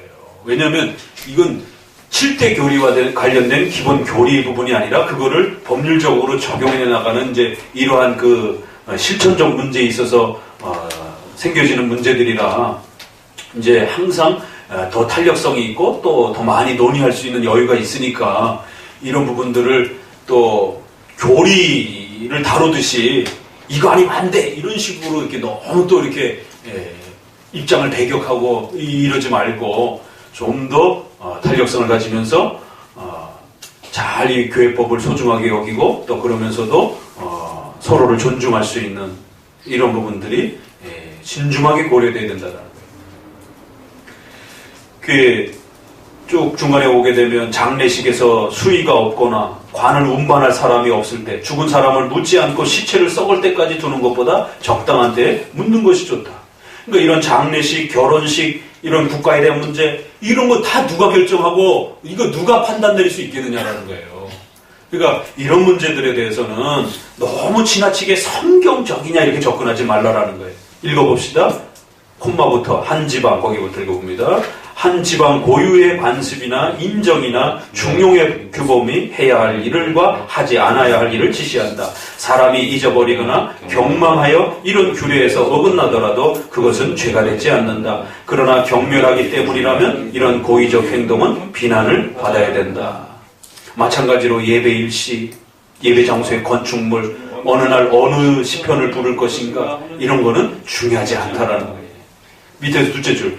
공공질서에 관계된 사항을 각 사람이 마음대로 바꾸도록 버려둔다면 이런 세밀한 일에서 생긴 혼란이 큰 분쟁의 시가 될 것이다. 이 문제들은 아무래도 좋다고 해서 각 개인의 선택에 맡길 경우 모든 사람이 같은 일을 좋아하는 예는 결코 없기 때문이다. 야, 얼마나 인간을 아주 정확하게 이해하고 있는 거예요. 이 독립파들의 위험성이 여기 있는 겁니다. 이걸 각자 판단한다? 쉬운 문제가 아니다. 그래가지고는 그렇게 되면은 만약에 사람이 같은 일을 좋아하는 예는 거의 없다라는 거예요. 둘만 돼도 벌써 싸움이 일어난다라는 거예요. 내가 해석한 거, 내가 생각한 게 더 옳다, 틀리다 싸움이 번진다라는 거예요. 그래서 이럴 때는 어떻게 돼요? 법적 질서 체계를 통해 가지고 확 묶어놔야 된다는 거예요. 그리고 다 따라오도록 그렇게 끌고 가야 되는 것이지 이거를 개별적 자유에다가 맡겨놓으면 두 사람조차도 합의점에 이르지 못하고 안 쫓아가게 된다는 거예요. 인간의 본성이 그렇다는 거예요. 그래서 교회법이란 공공질서, 국가에도 공공질서가 있는데 그 법이 내가 마음에 들기도 하고 안 드는 게 얼마나 많습니까? 그래도 국가라는 한 질서를 유지하기 위해서는 그 공공질서를 억지로라도 쫓아가는 거예요. 그럴 때 교회 질서도 똑같다라는 겁니다. 왜? 인간이 모이는 곳이기 때문에. 인간이 모이는 곳에서는 질서가 필요하다는 거예요. 한쪽으로 이렇게 가야지 마구잡이로 가면 부딪혀서 갈 수가 없는 거예요. 그건 성경적이냐의 문제가 아니라 인간이기 때문에 A라는 방향으로 갈지 B라는 방향으로 갈지 정해야 된다는 거예요. 그럼 우리가 우측보행을 합시다. 이러면 그냥 정해놓고 가면 되는 거예요. 그래서 공공질서에 해당이 되는 이러한 부분들을 마음대로 함부로 개인이 바꿔서도 안 되고 또 이걸 너무 지나치게 세밀하게 이거를 따지고 물게 되면 결국 교단도 깨지고 교회도 깨지고 집안에서도요 남편하고 부인도 생각이 깨집니다. 왜? 사람은 다 달라요 생각들이. 그렇게 되면 결국 분쟁과 분열이 일어나게 되고 일치가 일어나지 않는. 그 다음 문장이 더 재밌어요. 그러나 여기서 어느 누가 큰 소리로 불평을 말하며 없는 지혜를 있는 채 한다면 그는 주 앞에 어떤 이유로 그의 신경 과민을 변호할 수 있는지를 생각해 봐야 한다. 신경 과민증이라고 이렇게까지 아주 엄중히 책망합니다. 그러니까 지금은 칼빈의 입장이 많이 바뀌었어요. 앞부분에서는 맹신에 대한 그 로마 가톨릭에 대한 그 율법주의를 공격했다라면 지금은 교회법을 무시하는 개별 판단을 강조하는 이런 독립파적 행동들과 분리주의적 행동과 이런 양심의 자유를 지나치게 강조해서 자기의 판단과 해석만이 옳다라고 주장하는 이러한 방식들에 대해서 그런 판단을 결국 두 사람도 일치를 못 지킨다라고 이렇게 경고하면서 그건 아주 신경 과민적 행동이다라고 성경적 개혁적 행동이 아니라는 거예요. 본인은 좀 더 잘 개혁하려고 좀 더 성경에 철저하려고 그런 의도를 갖고 시작합니다. 처음에는. 그런데 하다 보면 결국 상대방의 입장을 나하고 틀린 부분에 대해서 조금도 인정하지 않게 되고 결국 거부하게 되고 그러게 되면 하나의 교회라고 하는 개념이 다 깨져버리고 결국 혼자 남아버리게 되는 이런 일이 벌어진다. 오죽하면은 아주 기본적 교리의 핵심에 대한 내용이 아닌 것에 대해서는 그냥 공공질서로 정해놓고 그냥 다 끌고 가라 이렇게 말하는 거예요. 그냥. 칼빈의 글을 잘 읽어야 됩니다. 그래서 교회 정치와 질서라는 게 무엇인지, 노회적 질서라는 게 무엇인지, 또 그 다음에 총회적 질서라는 게 무엇인지. 어떤 부분은 총회가 잘못 결의할 수도 있어요. 명백하게 비성경적으로 확증이 되어진다면 그건 또 다른 문제가 발생이 됩니다. 그럴 때는 뭘 각오해야 되느냐면 그 교단에서 탈퇴할 각오를 해야 되는 거예요. 권징을 받게 되거든요. 지금 합신 총회문이 지금 그런 일이 벌어진 겁니다.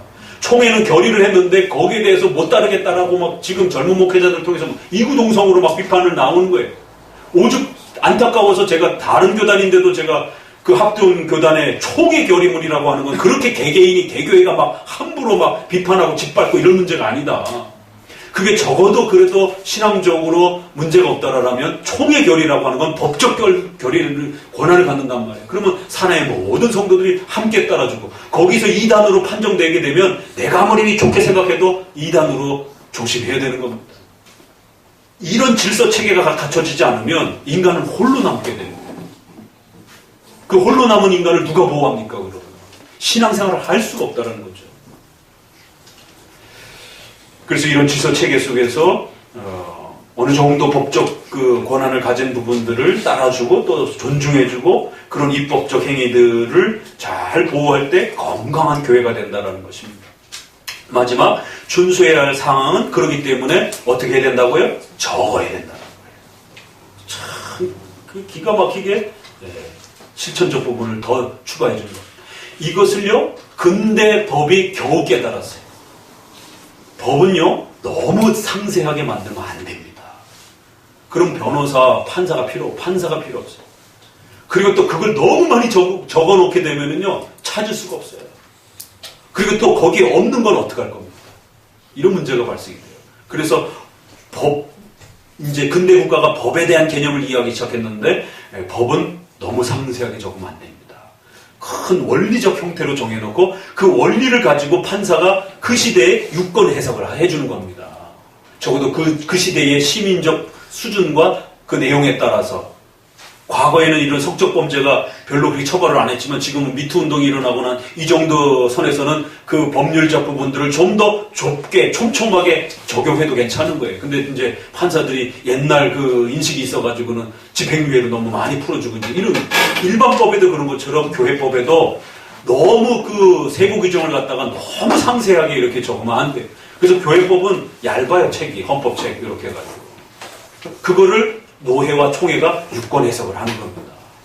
그리고 거기에 세칙이라는 게 조금 더 있긴 해요. 근데 이게 500년 전 글이 교회법을 어떻게 만들어야 되는지에 대해서 칼빈이 벌써 여기까지 설명을 하는 거예요. 이 법이 이렇게 중요한데 근데 법이 그렇게 중요하다고 해서 법을 너무 구체화시켜가면서 너무 상세화시켜가면서 또 너무 많이 만들게 되면 율법주의가 되는데 잘못하면 자칫 잘못하면 까딱 잘못하면 그래서 또 적게 만들어야 되고 원리적으로 표현해야 되고 그리고는 나머지는 세우는 방식으로 그렇게 만들어주는 게 가장 좋은 방식입니다. 자, 그래서 이제 이 순수한 관습을 부패시키거나 흐리게 만드는 오류가 잠입하지 않도록 이제 극도로 주의하며 노력해야 한다. 이 목적을 달성하기 위해서는 어떤 규정을 세우든 간에 분명히 유익하다는 것이 나타나야 하고 수요를 아주 체험해야 한다. 그리고는 이제 어느 정도 53번 이제 예절이나 사랑에 대한 고려가 요구되는 범위 내에서는 그의 자유에 다소 제한을 가하게 될 것이다.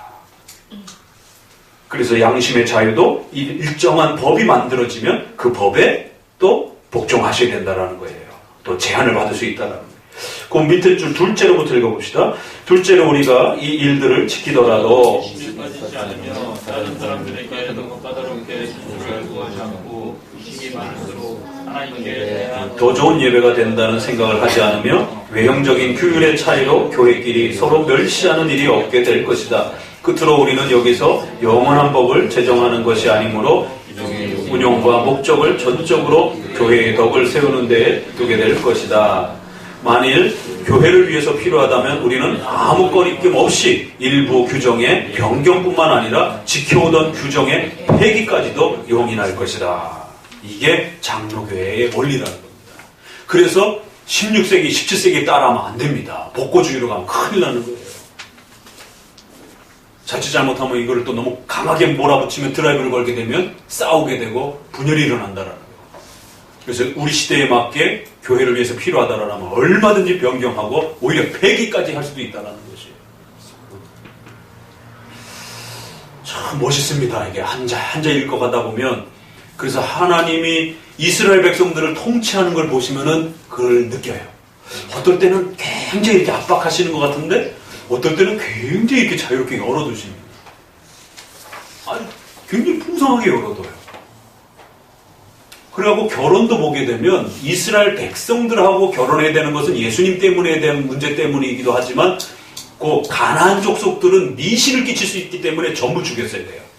근데 조금 넓혀 가나안을 넘어선 그 지역에서 여성들이 결혼해가지고 그 여성들이 유대주의로 들어온다라면 허용해줍니다.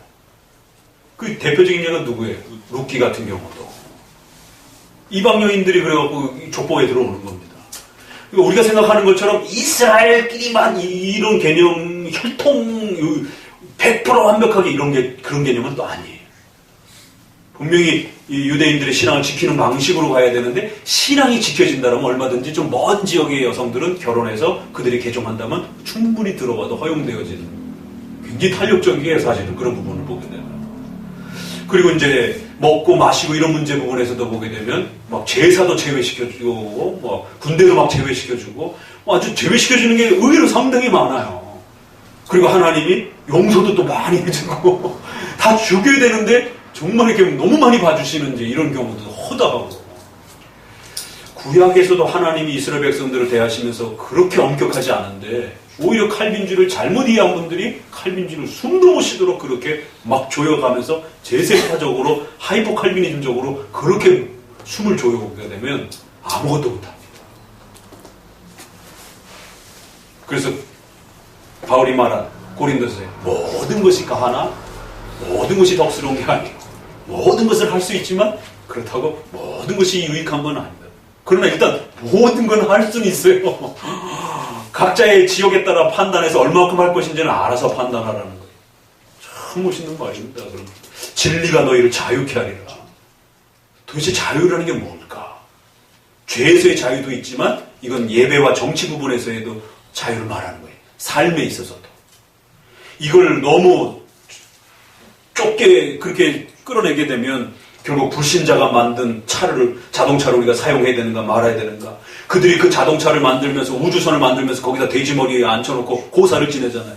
영화 만들 때 어떻게 해요? 거기 돼지머리에 앉혀놓고 영화 잘 되게 해달라고 고사 지냅니다.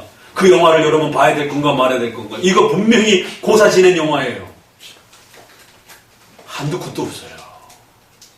그 영화 자체가 직접적으로 미신적 어떤 또 너무 지나친 폭력적인 어떤 그런 영화 저기가 아니라면 또 성도들의 문화생활과 관련된 부분에 있어서 또 이렇게 열어주는 겁니다. 칼빈주의는 굉장히 부드럽고 따뜻하고 넓어요. 그런데 이제 이런 칼빈주의를 이해 못하고 그냥 칼빈주의는 맨날 딱딱하다, 맨날 칼빈주의는 스콜라적이다, 칼빈주의는 무섭다, 이제 이런 말들이 비난이 자꾸 나오는 건 결국 엄격파들 때문에 이제 등장을 하게 된 거고. 자, 이렇게 좀 마무리합시다. 기독교 강의가 조금 마지막 부분이 중요해서 이렇게 마무리하고, 우리 웨스민스터는 조금 읽는 것으로